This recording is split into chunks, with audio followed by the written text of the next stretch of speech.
Have you ever wondered if you're unintentionally holding yourself back in old age?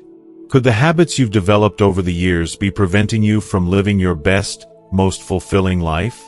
In this video, we're going to explore the 5 common signs of foolishness in old age. Habits that many of us unknowingly adopt, which stop us from growing, learning, and truly embracing the golden years. You'll hear about the subtle dangers of a closed mind, the power of taking responsibility for your happiness, and how arrogance and fear of change can isolate you. But it's not just about identifying these habits. It's about giving you the tools and mindset to break free from them and make the most of every moment. We'll dive into real-life stories that reveal how even simple changes can lead to extraordinary transformation in our relationships, personal growth, and even our sense of purpose. By the end of this video, you'll understand how to embrace change with confidence, open your heart to empathy, and learn how to let go of outdated beliefs that no longer serve you. You'll also gain a deeper awareness of how to truly connect with those around you, leaving a legacy of understanding, growth, and connection. So, stay with us until the end, because the wisdom you'll gain from this journey could shape the rest of your life. If you are not subscribed, I recommend subscribing and activating the notification bell so you don't miss any videos. Your support means a lot to me, and if you enjoyed this video, you can help me continue spreading the valuable lessons by liking and sharing it. If you like the topic of this video, please comment 1. If you don't, please comment 0 to let me know how I can improve and make better videos for you. Now, let's begin. 1. A closed mind. Refusing to embrace new ideas. As the years pass by, there's a certain comfort that settles in, like an old familiar coat draped over our shoulders. We've lived through countless experiences, faced countless hardships, and overcome challenges that have shaped us into who we are today. And while there is wisdom in that journey, there is also the risk of becoming too comfortable, too set in our ways. One of the most dangerous habits that can creep into old age is the tendency to close our minds to new ideas, as though the world has nothing more to teach us. This mindset, though it may feel safe, is a quiet thief, stealing away opportunities for growth, connection, and joy. It's the kind of thief that doesn't break into your home but instead sneaks in through the small cracks in your heart, leaving you unaware of what you've lost until it's too late. It's easy to fall into the trap of thinking we've seen it all. After all, we've lived through decades of experiences. Some painful, some beautiful, all of them meaningful.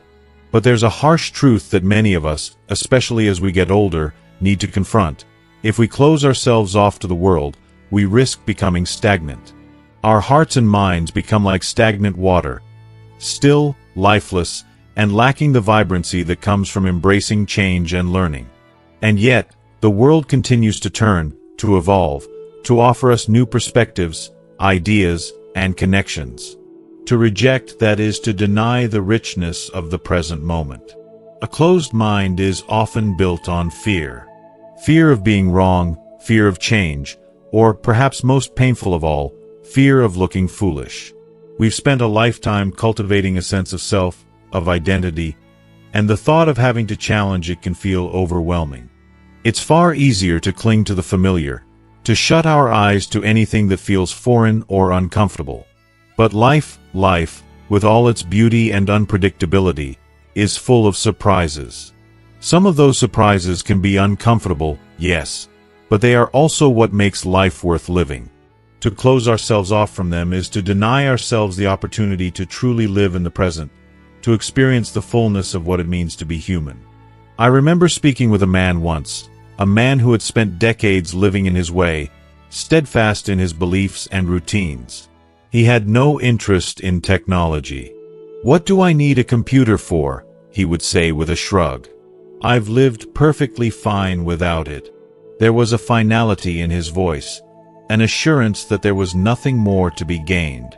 It wasn't until his family, to stay connected, persuaded him to try video calls that something changed.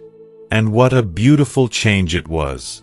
For the first time in years, he was able to see his grandson's face and watch his eyes light up with excitement as he shared stories about his day.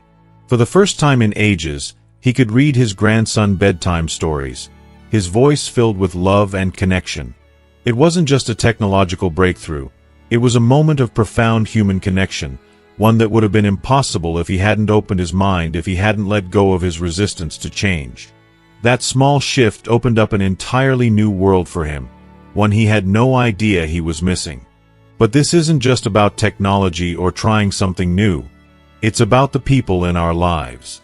When we close ourselves off to new ideas, we inadvertently close ourselves off to others as well. We begin to reject their perspectives, their experiences, and their truths.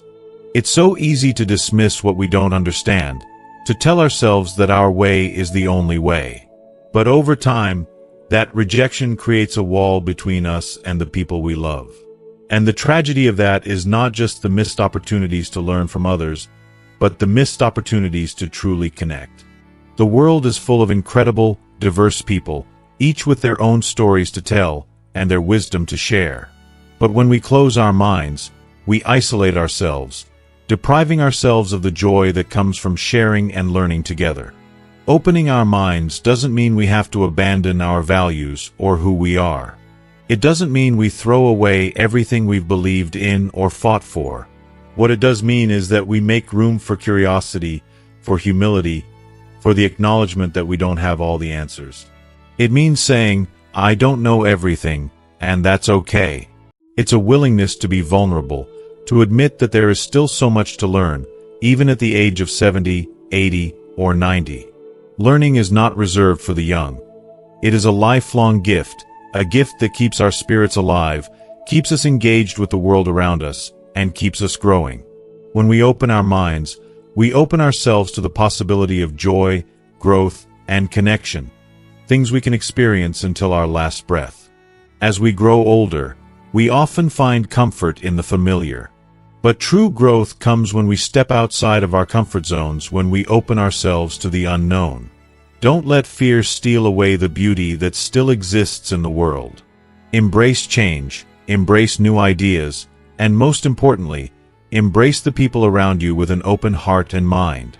Because in doing so, you'll find that life is not something that's over, it's something that's just beginning. 2. Blaming others. Avoiding responsibility. Blaming others for the circumstances of our lives is one of the most insidious and damaging habits that can silently creep into our minds as we age. It's incredibly easy to fall into this trap, isn't it? When life gets difficult, when things don't turn out the way we hoped, it feels comforting, almost like a warm blanket, to point the finger outward instead of turning inward and facing our role in what's happening. But here's the painful truth. This habit, though easy and familiar, keeps us stuck. It holds us back from experiencing the kind of growth, fulfillment, and inner peace that only comes when we take personal responsibility for our lives. Blaming others is like building a protective wall around ourselves, a wall that shields us from the vulnerability of admitting our flaws, weaknesses, and missteps. It's easier, so much easier to say, "It wasn't my fault," than to take a deep breath, face the discomfort, and ask ourselves, what could I have done differently? It feels like a defense mechanism, but in reality, it's a self-imposed prison. Each time we blame someone else, whether it's for a failed relationship, an unfulfilled dream, or even the deteriorating state of our health, we give away our power to make things better. We surrender the ability to take action, to learn from our mistakes, and to change the course of our lives. If you are still watching this video and find these lessons useful, please comment 1 below to let me know that you are still here with me. I remember a woman, an older woman, who would constantly lament the distance between her and her family. "They're too busy for me," she'd sigh, her voice heavy with sadness. "They've moved on with their lives, and I'm here, all alone, forgotten." And you could hear the pain in her words, a deep ache of loneliness that touched my heart. But as much as I understood her pain, her constant blaming kept her trapped in that painful narrative. She couldn't see beyond her sorrow, couldn't recognize the power she had within herself to heal that rift. Over time, I encouraged her, gently at first, to take a step back and look at what she could do. And little by little, she began to take ownership. She called her children, not out of obligation, but just to say, "I love you." She wrote heartfelt letters to her grandchildren, recounting the stories of her youth, and sharing pieces of herself. The most remarkable transformation happened then, not because her family suddenly changed, but because she did. She stopped blaming and started reconnecting. And in doing so, she changed everything.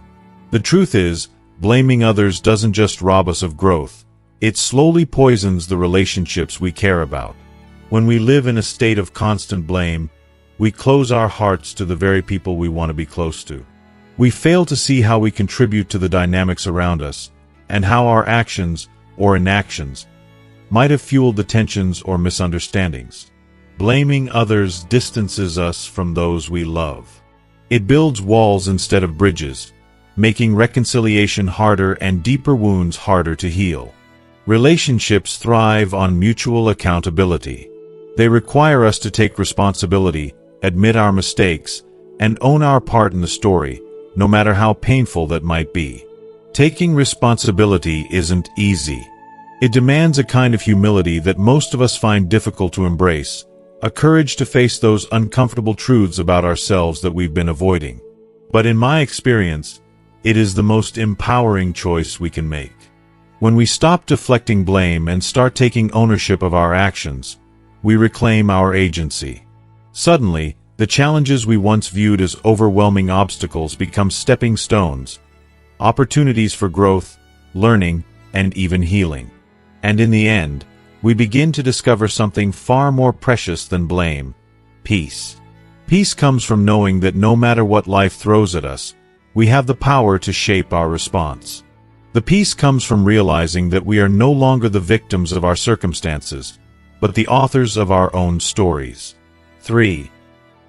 Arrogance, thinking you know it all. As we age, there's this overwhelming sense that we've lived through so much and gained an ocean of wisdom. We've survived challenges, weathered countless storms, and gathered lessons from years of experience. Yet, in the quiet corners of our minds, there lurks a trap that is so easy to fall into: the belief that we know it all. After all, if life has taught us anything, shouldn't it be that we are experts in our journeys? But here's the painful truth.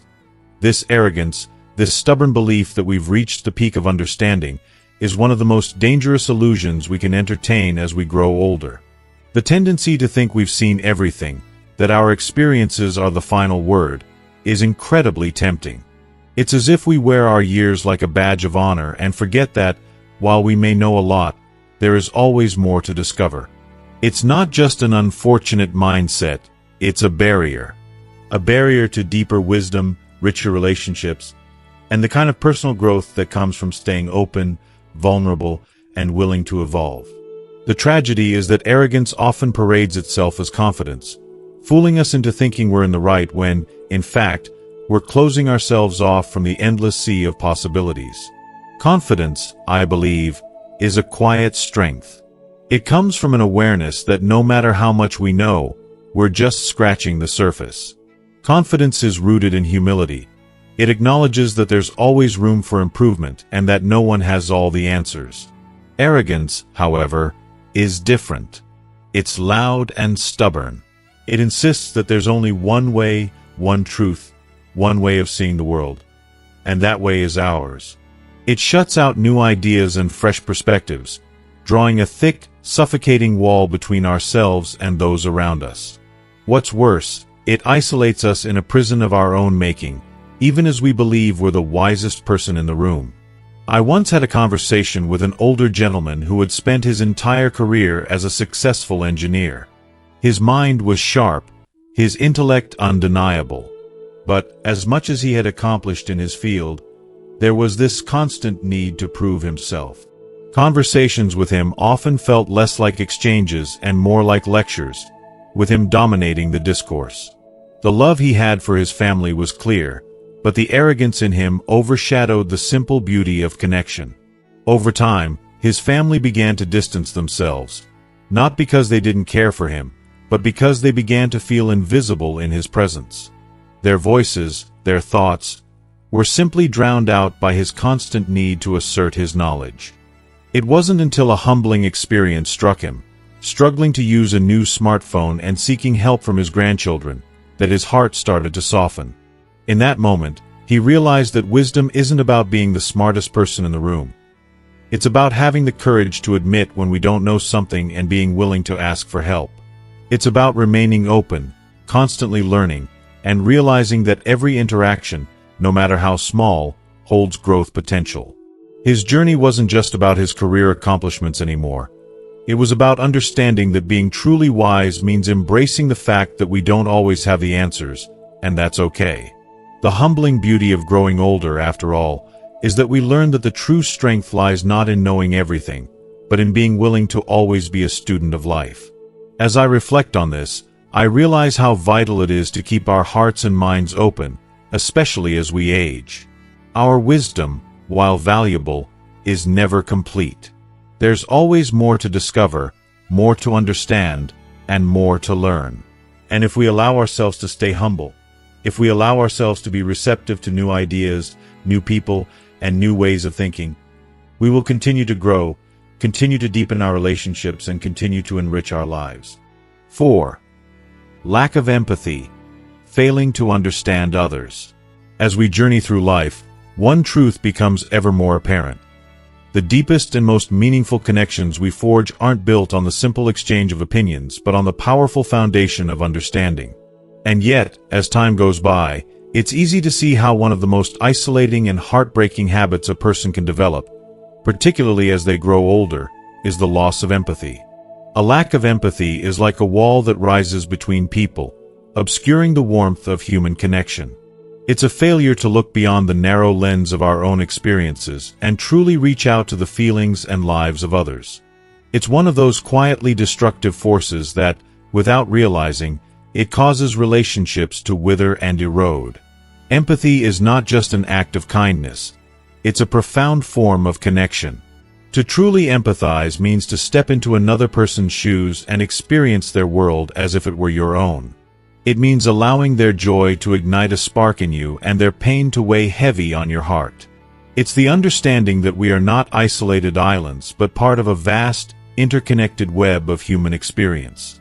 But when empathy fades, loneliness creeps in. The world becomes narrower and colder, as if the only reality that matters is our own. People become strangers in our lives, and even those closest to us begin to feel like distant figures. Without empathy, we rob ourselves of the richness of genuine connection. I remember meeting a man years ago who, for reasons unknown to him at the time, often dismissed the feelings of his family. His daughter would share her frustrations with him, and he would brush it off with a comment like, "You're overreacting." His grandson, bubbling with excitement over something new, was met with a casual, "That's not important."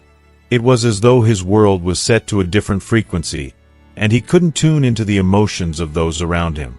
The hurt he caused wasn't intentional, but the distance between him and his loved ones grew. His words, meant as harmless judgments, were like a slow poison, slowly eroding the trust and warmth that once defined his relationships. It wasn't until his health began to decline, and the once solid connections he had with his family began to loosen and unravel, that the true impact of his emotional neglect became painfully clear. He found himself struggling with isolation and a deep sense of being misunderstood, with no one around him truly seeing or hearing him. One day, in a moment of raw vulnerability, he said, "Now I understand. Now I know how deeply it hurts to feel unseen, unheard. It's a loneliness I never thought I'd experience." His words lingered with me, reminding me of how precious and rare true empathy is. Empathy asks us to listen, not just with our ears, but with our hearts. It demands that we pause, step back from our rush of thoughts, and truly hear what the other person is saying. Even if we don't fully grasp their emotions or see things through their eyes, empathy calls us to meet them where they are. This is perhaps most crucial in the later stages of life when we face generational divides that sometimes feel insurmountable. The younger generation may live in ways that seem foreign, their struggles different from our own, their language a mystery. But empathy is what bridges these gaps, reminding us that, at the core of it all, we all long for acceptance, for understanding, for connection. To fail at empathy isn't just an injury to others, it's a blow to our humanity. It diminishes us as people, narrowing our world until it shrinks down to a shadow of what it could be. When we lose empathy, we lose the ability to deeply relate to others, to offer the love and understanding that heal wounds and nurture relationships. We become blind to the struggles of those around us, deaf to their cries for connection, and mute when they need our words of comfort. And in doing so, we are robbed of one of life's greatest joys, the ability to truly love and be loved in return. Yet, the beauty of empathy is that it doesn't require grand, sweeping gestures. It's often in the small, everyday acts that we show our care for others. It might be sitting quietly with someone who is grieving, offering the simple comfort of your presence without the need to fix anything. Or it might be saying, "I see you, and I hear you," when someone shares their innermost struggles. Sometimes, empathy is as small as holding someone's hand when words feel insufficient. It's recognizing that each person is carrying their unseen burdens, and choosing to offer compassion instead of judgment. Empathy is, at its core, a choice. It's a choice to prioritize connection over convenience, understanding over ego, and love over indifference. It takes effort, yes, but the rewards are immeasurable. Empathy enriches our relationships, deepens our human connections, and opens us to the shared beauty of the human experience. It reminds us that we are not solitary figures wandering through life. We are part of something much bigger, something bound together by our shared capacity for understanding, compassion, and love. So, my dear friends, let's take a moment to reflect. When was the last time we listened to someone with our full, undivided attention? When was the last time we set aside our judgments and tried to understand a perspective different from our own? And perhaps most importantly, how can we bring more empathy into our lives, not just for others, but for ourselves as well? After all, empathy is not just a gift we offer to others. It's a gift we give ourselves, a gift that enriches our soul, deepens our capacity for love, and strengthens the beautiful connections we share with the people around us. It's never too late to cultivate empathy and let it guide us through the complexities of life. Let's choose empathy every single day and watch how it transforms our world. 5. Fear of change, clinging to the familiar. Change, for so many of us, feels like an unwelcome intruder, a disruptive force that threatens the comfort and peace we've carefully crafted over the years. This feeling becomes especially pronounced as we grow older, when the warmth of routines offers not just comfort, but a deep sense of security. The familiar becomes a sanctuary, a place where we can retreat from the chaos of the world and the uncertainties of life. But life, as much as we wish it would slow down, is never static. It moves, it evolves, and it continually beckons us to grow with it, whether we're ready or not.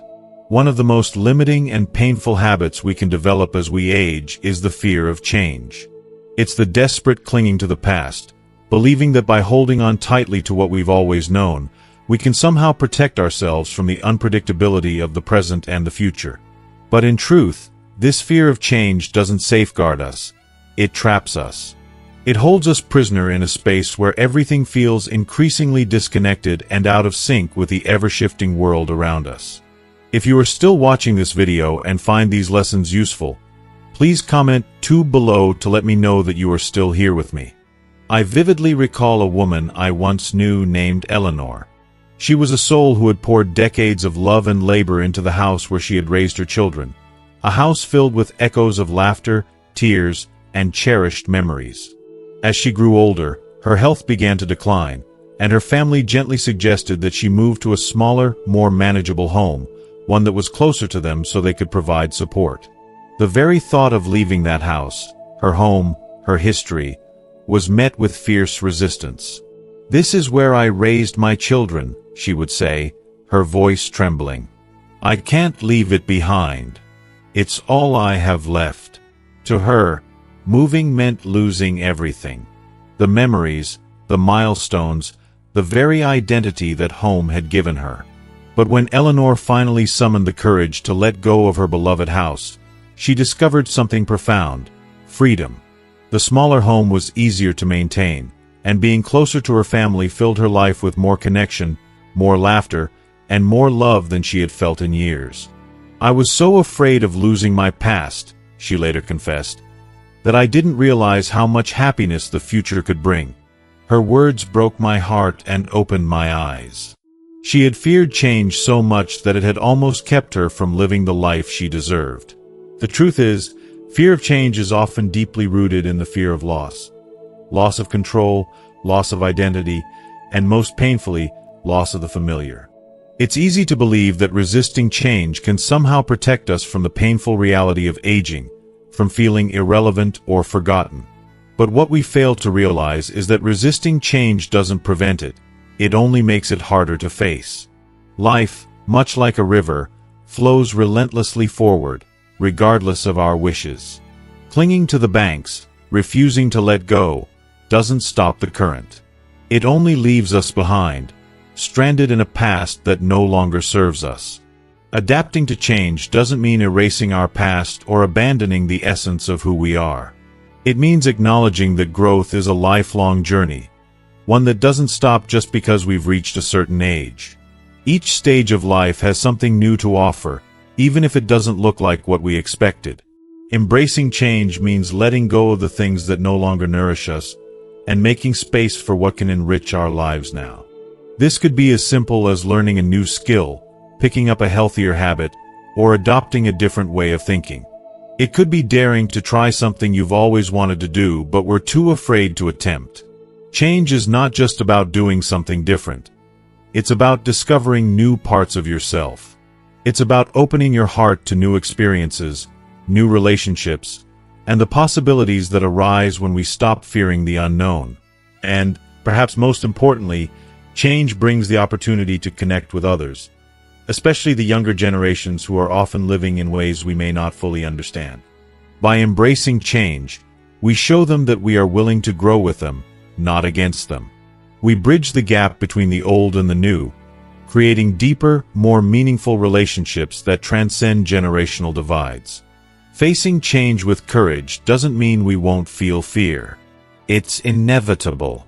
We will feel it, sometimes deeply. But what truly matters is our decision to move forward despite the fear, to take that next step even when our knees feel weak and our hearts tremble. Each time we do, we build resilience. We remind ourselves that we are capable of adapting, capable of thriving, even when the road ahead feels uncertain.